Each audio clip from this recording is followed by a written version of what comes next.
Bismillahirrahmanirrahim. Assalamualaikum warahmatullahi wabarakatuh.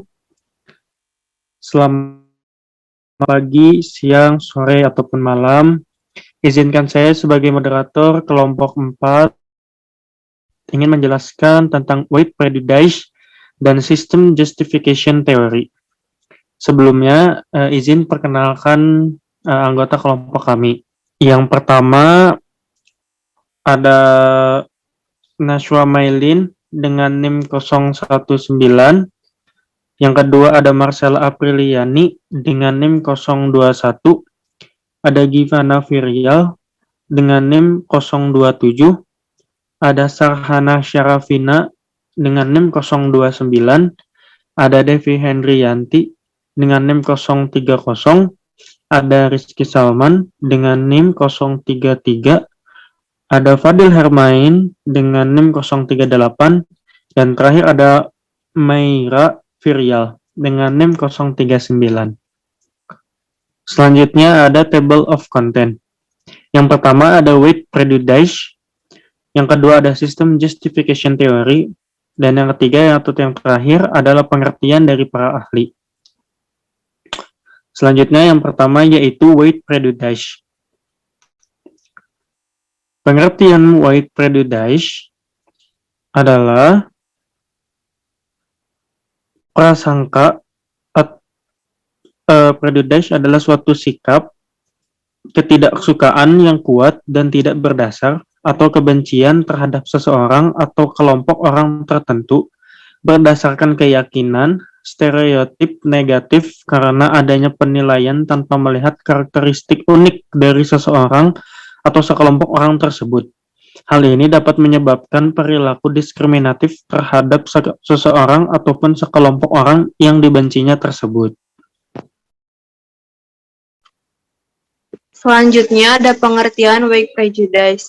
Weight bisa mengacu pada stigmasi, intimidasi, dan diskriminasi terhadap individu yang kelebihan berat badan dan obesitas berdasarkan berat badan dan penampilan mereka.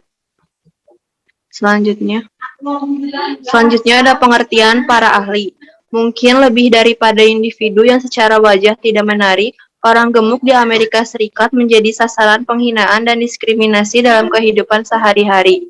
Prasangka seperti itu secara substansial karena fakta bahwa kebanyakan orang memandang obesitas sebagai suatu kondisi yang dapat dikendalikan. Selanjutnya yang kedua itu ada system justification theory. Pengertian dari sistem justification theory ialah sistem justification theory atau teori pembenaran sistem menjelaskan mengapa anggota kelompok yang kurang beruntung dapat menerima posisi mereka yang kurang beruntung. Ini menangkap kebutuhan sosial dan psikologis untuk mendukung status quo dan melihatnya sebagai baik, adil, alami, diinginkan, dan bahkan tak terelakkan. Lalu yang selanjutnya itu ada pengertian menurut para ahli. Menurut Josh 2007, Tyler dan Josh 2007, teori pembenaran sistem berpendapat bahwa anggota kelompok yang dirugikan seringkali mendukung hierarki status grup di masyarakat sebagai suatu yang sah dan adil. Sayangnya, pengesahan ini, status quo yang ada sering menjadi batu sandungan bagi kemajuan pribadi dan sosial individu yang kurang beruntung. Stereotip masyarakat memainkan peran penting dalam pembenaran sistem karena mereka membenarkan hasil positif dari kelompok dominan, hasil negatif dari bawahan kelompok, dan eksploitasi kelompok subordinat oleh kelompok dominan. Misalnya, wanita sering dihargai dan didorong untuk menyesuaikan diri dengan feminim peran gender dengan menampilkan diri sebagai baik tetapi lemah. Wanita yang mengadopsi gaya presentasi diri ini menerima penguatan positif untuk menjadi hangat dan memelihara, tetapi mereka juga dianggap kurang kompeten dan kuat. Terlepas dari konsekuensi negatif ini, dengan berfokus pada penghargaan dari peran subordinat ini, wanita cenderung mengembangkan preferensi otomatis untuk pria daripada otoritas wanita yang melanggengkan status quo yang ada. Sekian dari kelompok kami. Mohon maaf bila banyak kekurangannya.